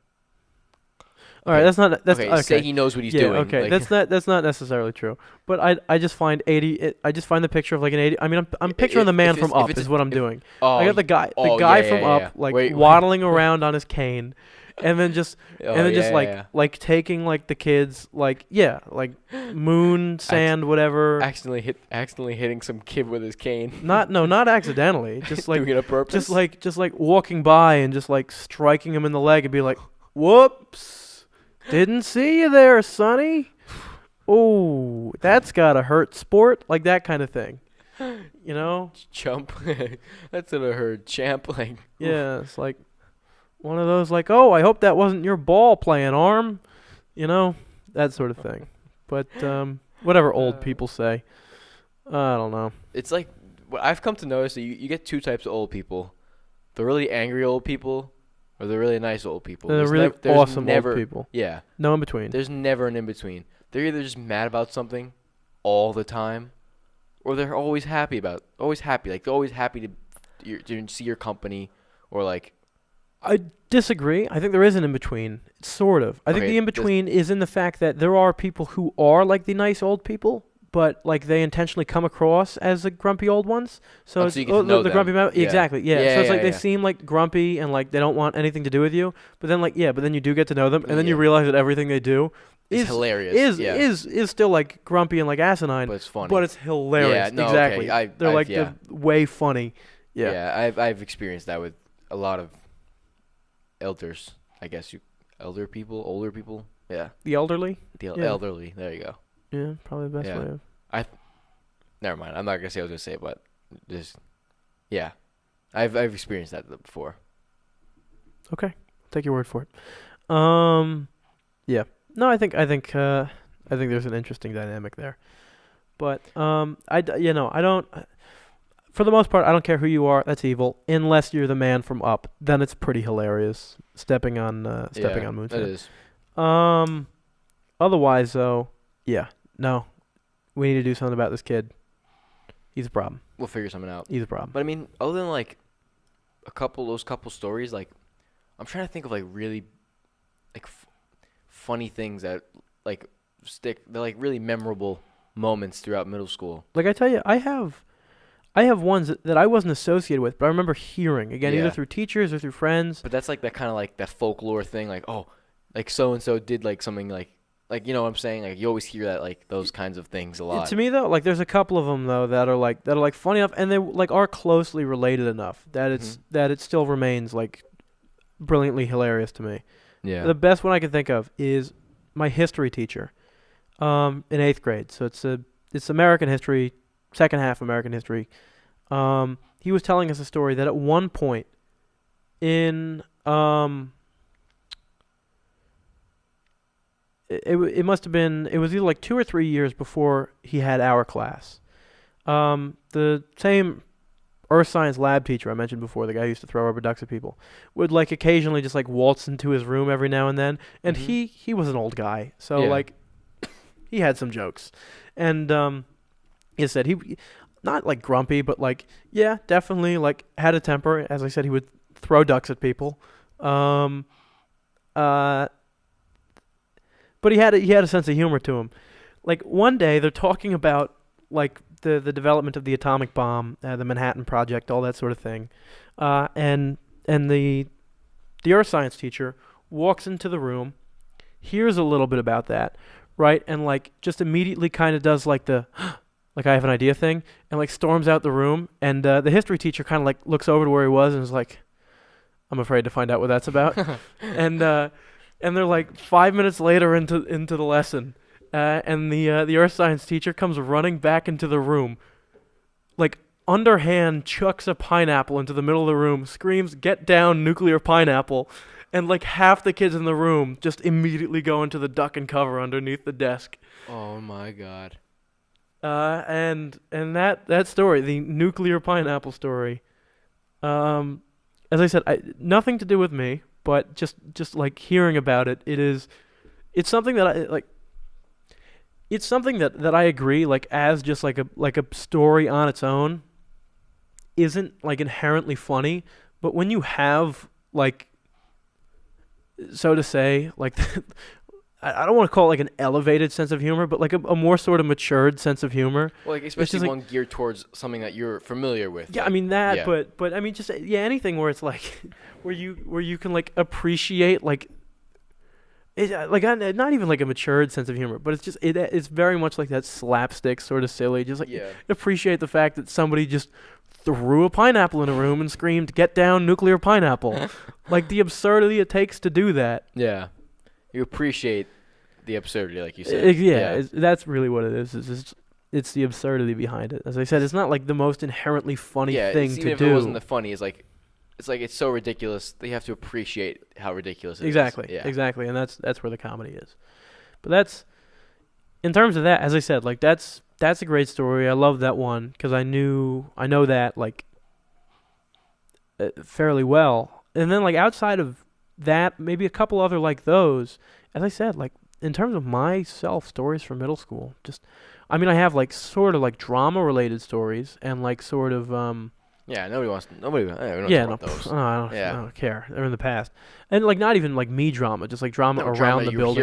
Exactly, with other people. Completely honest, I don't think I had like too much drama going on through middle school. I mean, are you saying the school or you personally? No, me personally, I'm saying. I had not. I mean, I didn't talk to people in middle school. Like I did my thing. Well, like that wasn't the case for me. I talked to people, but like I never really had like problems with anyone for the most part. It was usually just things like rumors that I heard that like sparked more problems, and then you know how it goes. Yeah, the whole thing. No, I get it. I said I had like my 8 group of friends who I sat with at my lunch table. They were in pretty much all my classes. I sat around them pretty much all the time, and that was really it. And I mean, most people in the building knew me to some extent. I was just like, oh, hey, that's a smart guy. Wow. Wow. He identified himself as smart. I mean, I like only ever like genuinely received like any amount of like accolade from the rest of the school once. and that was for our yearbook. They elect like most likely to be class superlatives. Yeah, exactly. Yeah. Exactly. Yeah, it's superlatives. And I got like most likely to be president of the country one day. And that's Oh my god. really because How ironic. I'm just a nerd. It is ironic. Can we say why it's ironic? Yeah, I don't think anyone even. We can say that. I'm kind of the student body president Yeah. of my high school now. So that's in some sense ironic. I am in fact not the president of the United States. That would be Mr. Donald Trump. That is not me. Am in fact though, again, student body president of my high school. So they were right to some capacity. I'll give them that. Maybe they aren't as foolish as as I thought they all were. But yeah, no, that was that, and like that was like basically the extent of my interaction with 90% of the people in the building. Yeah. And then everybody else, like I knew a lot of people. A lot of people again knew me, but like we wouldn't interact much. So I had the people I talked to, and that was about it. Yeah, that makes sense. Yeah. So yeah, it's a fair enough dynamic. But I mean, inside of that, and like we have our own stories, right? Which like to us would be hilarious, just because it's like the origin of like inside jokes and stuff like that. You know, it's like certain things that aren't necessarily like the funniest thing in the world, or especially now in hindsight, you know, but they were hilarious to you as like a 7th grader, as an 8th grader, and so Yeah. looking back at them, they still remain hilarious. I got a few of those. That is but- true. Also, a lot of them for me, like, that were funny back then, have kind of become like, again, they're so funny because they're ridiculous. That's what more has become for me. At least. Yeah, the absurdity behind a Yeah. lot of it. Yeah, exactly. Yeah, there was, there's always like those couple characters back then. Oh Who- yeah. The one I can think of in particular who just the stupidest questions all the time. Yeah, I've And- had those. There's many of those. Yeah, and like I'll admit, like in some sense, that's funny to look back upon, and just I mean, like even for yourself, like some things that you used to think back then that were just like in hindsight, you just go like, "What an idiot!" Just like God, what was I thinking? Yeah, definitely. Doing that I or believing that? so or many. whatever it is. There are many times I've had that. What an idiot moment. Tons. Yeah. And it's never the same person. It's always someone else. Like, oh, what an idiot. Yeah. Like, What? Oh God. You know, I love to in my own time now. I just go back and I look, cause I like forever, as long as I've been like taking notes in classes, like on occasion, like if I think of a good pun or like a good joke to go along with like a certain set of notes, I'll write it in. I'll just write it right in. Usually put it in parentheses and I went back. It was a while ago, probably like a year, maybe a year and a half ago. I went back and I dug through like 6th and 7th grade, like social studies notes. They're bad.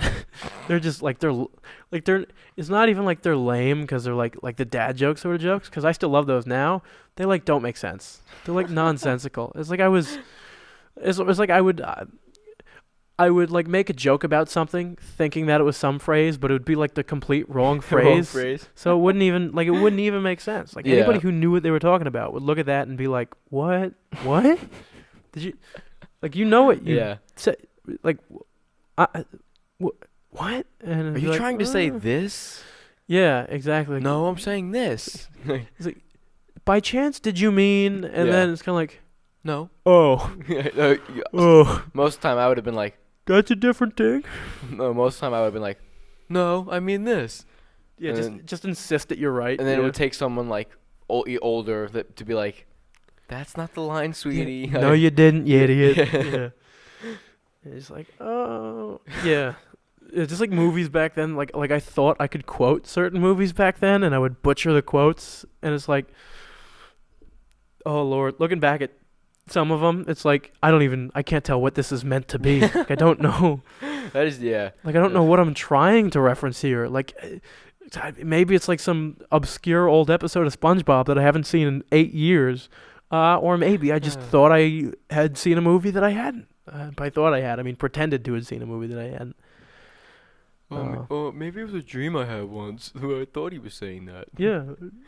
It's okay. If it makes sense to me, then. That's all that matters. And so, well, that's the best part about all that is because, like, writing my notes, like, I mean, nowadays, I guess, yeah, taking notes on a computer, you can send them around if people are out for a day or something like that. But, like, back then, Like, your notes were only yours. Like, there was never an instance where somebody else would ever look at my notes. So it was like, Yeah, that is true. they were truly mine. And, like, all the jokes in there, I was like, forever, these will be strict. That's what we got to do. At some point, probably not on a podcast. Maybe we'll do, like, a special episode or something like that. And I'll go back and I will walk you through some of my 6th and 7th grade jokes. Lord have mercy on all of us. Oh, man. Oh, how the times have changed. That is true. Very true. It's a scary true.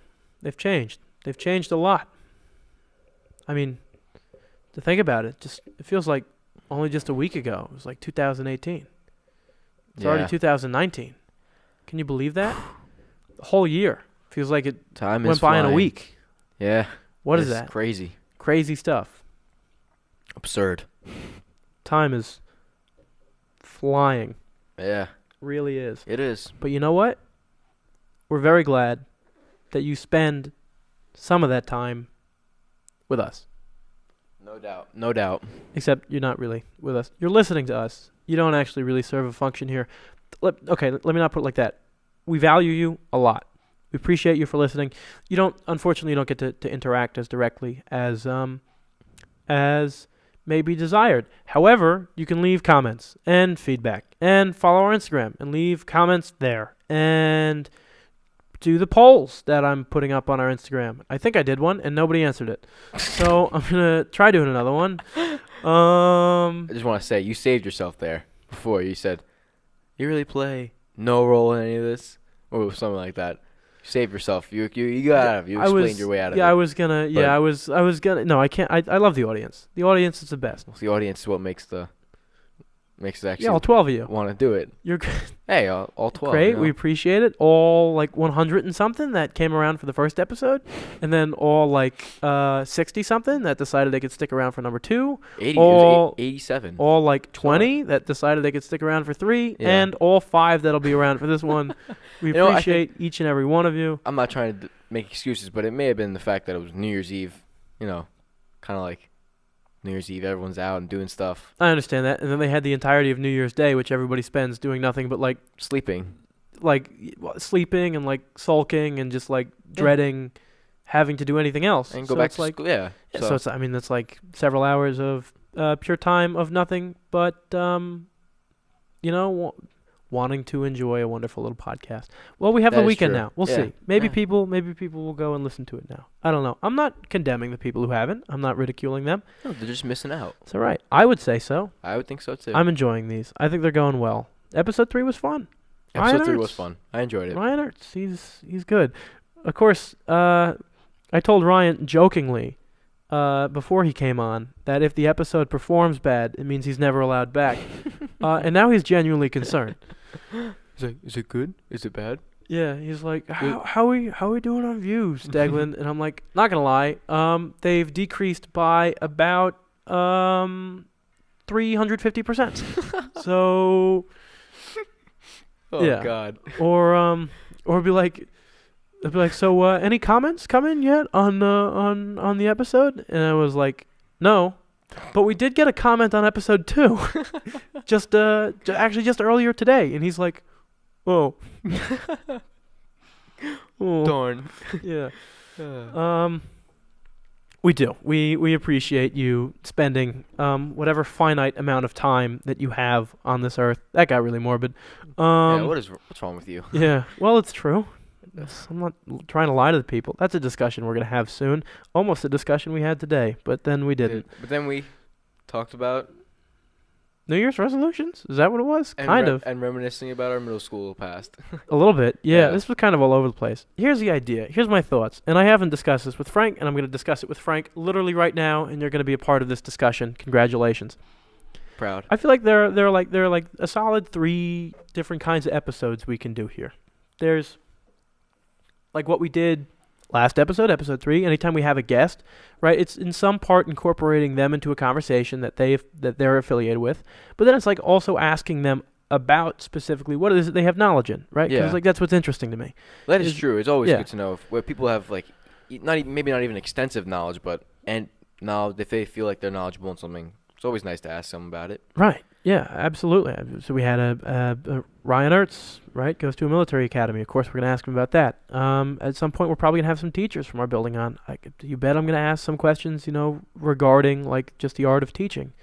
If we ever have somebody who comes on who's a football player, of course, we're going to ask questions about that and about, like, the football program. And I think there are certain questions that people really don't think to ask when they have the opportunities, but like are inherently interesting anyway, and so are their answers. So that's sort of what I want to do through a lot of this. So that's one possibility.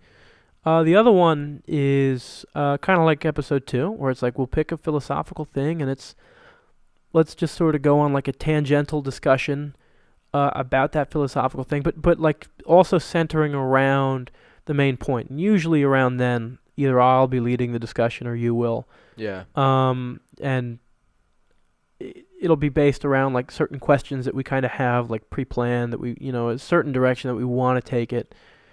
Again, so we can ask like deep, meaningful philosophical questions, and we can actually like ponder them together. Yeah. And then there's this last kind, which is kind of like episode 1. Pretty much like what we just did now, which is where there's very little meaning. And we just pick a thing that we can talk about, that we have our own experiences with, that there really doesn't need to be any preparation for. It's just kind of like, hey, let's tell stories and what we think about things. Story time with Political Inaccuracy. There you go. Story time with Madame Fufu. Yeah. Back from the grave. Yeah. Except Madame Fufu is no longer around. Political Inaccuracy, however, still alive and kicking. No matter how hard you try to put it under, it keeps fighting its way back up. Yeah. Something like that. 4 episodes already. Wow. I feel like we started this 4 weeks ago. Feels like... I feel like we started this last year. Feels like so long ago. Yeah. A year ago. This is fun. We've managed to last. Me and Frank have only had minor arguments along the way. Yeah, for the most part. No, they've been, well... Some of them may have escalated to... Yeah. I got a couple bruises now, I'm not going to lie. That's all a lie. She's joking. I never said they were from Frank. Just got a couple bruises. I don't even want to ask. I don't know if I want to. I don't want to know. What do you know about climbing up the side of cactuses? I don't think those would be... How would you get bruises? I think it would be more punctures, like... I didn't say there weren't punctures, too. I don't know how you get a cactus bruise, but... It's pretty simple, because you get to a point on the cactus where you're like, okay, I can't do this anymore, and then you fall off and get bruised. I don't... You could always just... like, unless you're on a 40-foot cactus, you always just step off the cactus. What do you think we're working with, like, 3-foot tall cacti here? What? Maybe 6 foot at most? Are you joking? What do you... I need you to educate yourself before we have this conversation. What kind of rookie am I? He just doesn't get it. These Frank doesn't get it. Cacti. You see, Frank, here's my problem. I'll tell you where I get the bruises from. Because as much as I'm willing to spend my time exploring and investigating water towers, you have to climb up them. Like, that's matter of fact. But you don't have to climb down. Jump down. You just jump off. Right? So, that's the philosophy. I'm still here. Or you always depending on the height of the water tower, you go down a couple feet, be like, I could survive this jump, and just jump exactly. the rest of the way. Yeah, you're about 100 rungs up, and I'll go down about 4 or 5 rungs and be like, this is about good. Right here. I can do this. I can survive this. I can do this. Without major injury. I got this. Yeah. I'll aim for that bush over there. Yeah, there you go. Yeah, turns out to be a cactus wall. A cactus bush. Cactus bush. That's a thing, probably. I think it is. Sounds like a thing. Sounds like it, yeah. Well, folks, thanks for listening to whatever this was. Hey, if you have thoughts, much ado about nothing. Comments, feedback, can we mention that? Probably not. That's copyrighted. I don't care. Doesn't matter. It's good. It's solid. We appreciate you folks for listening to the audiobook of Much Ado About Nothing. We also appreciate you listening to this podcast. So, thanks for both of those. Yep, thank you. Yeah. Reminder on all the stuff I said at the beginning of the episode. Not going to say it again. Just if you want to know it again, go back and watch the beginning. It'll give us an extra view. So, no hurt there, right? Maybe we'll get out with 7 this time. Again, folks, genuinely, thank you for listening. If you actually do, as I have said on many occasions, me and Frank have a lot of fun doing these. And I think everybody else who is soon going to be involved over the course of the next several episodes is going to have just as much fun doing these. And it really does mean a lot to see that people are watching them, people are enjoying them, people are leaving feedback. So please continue to do all of those things. We genuinely do appreciate it. Yes, we're gonna try to give you more content, including shorter content in the future. Again, not necessarily these podcasts, but other bits and pieces of things that we'll work on and try to release for you folks. That's all for the future. I don't have much more to say on that now. Hopefully expect some of it actually relatively soon, but that I am not going to promise, because we're about keeping our promises, and I can't say for certain that the new stuff will be soon, but it will happen at some point. We'll get there when we get there, I suppose. That's fair enough. We shall see. That we shall. We shall see. That we shall. But I think that's about it for now. Yeah, seems a good place to stop. Yeah. Or we just continue it right here after digressing for the past 10 minutes. Go on for another 4 hours. That's an option. I mean, I don't have to edit video on this one, so I care significantly less. That's how it works. What time is it in actual real time? We're almost touching midnight. Yeah, we're getting... Yeah. Don't ask. Don't ask. That's all I'm going to say. You know what I think would make it funnier for us, too, if we started doing it at, like, weird times, like... 2 in the morning? Yeah, like, no, like, not even, like, 2 in the morning, like, 4:40 in the afternoon, just some random time like that.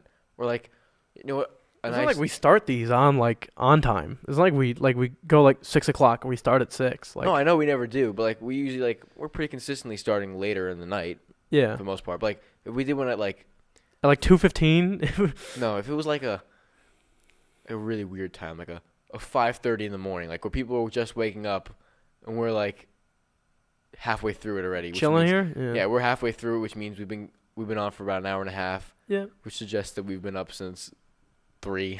Yeah, maybe. Hey, let us know if you want that. That's if you're still listening. You haven't fallen asleep yet. Yeah. And also if you are capable of doing any of the feedback stuff, because apparently people don't like doing that. Because otherwise, I don't know. Then maybe you'd answer my polls on Instagram. Again, not going to judge, but I can see who follows us, so I know who you are. Yeah. Yeah, okay. This has been something. It's been something. Yeah. Something is a good way to describe it. Hey, Frank, let's do this again sometime. Next week, perhaps? Sounds good. That's all right. That's heard it here first, folks. That's a plan. All right. Again, to digress for like the 4th or 5th time now. Appreciate you watching. We do thoroughly hope you enjoyed. Continue to give us feedback. Continue to let us know what it is you want to see, what it is you want to hear. If you're interested in working with us, either on this or on any of the other projects that involve film, audio, video, editing, acting, other stuff. Maybe some art stuff too. Drawing, animation. Art actually could be a good thing too. Animation would be great. Actually, animation would be great for all of these, including the podcast too, because then that would be brilliant. If you know how to do any of that, let us know, please. And you're willing to work with us, and you want to have some fun and get some good giggles, please. Come join us. There you go. Something like that. Let us know. Absolutely. But outside of all of that, just one last time, like to extend a thank you to everybody who has in some way participated in the show, everybody who is going to in some way participate in the show, and again, the viewers who actually make the show worth our while. Really appreciate you coming by again, and we hope to see you on the next episode as well. But until then, goodbye.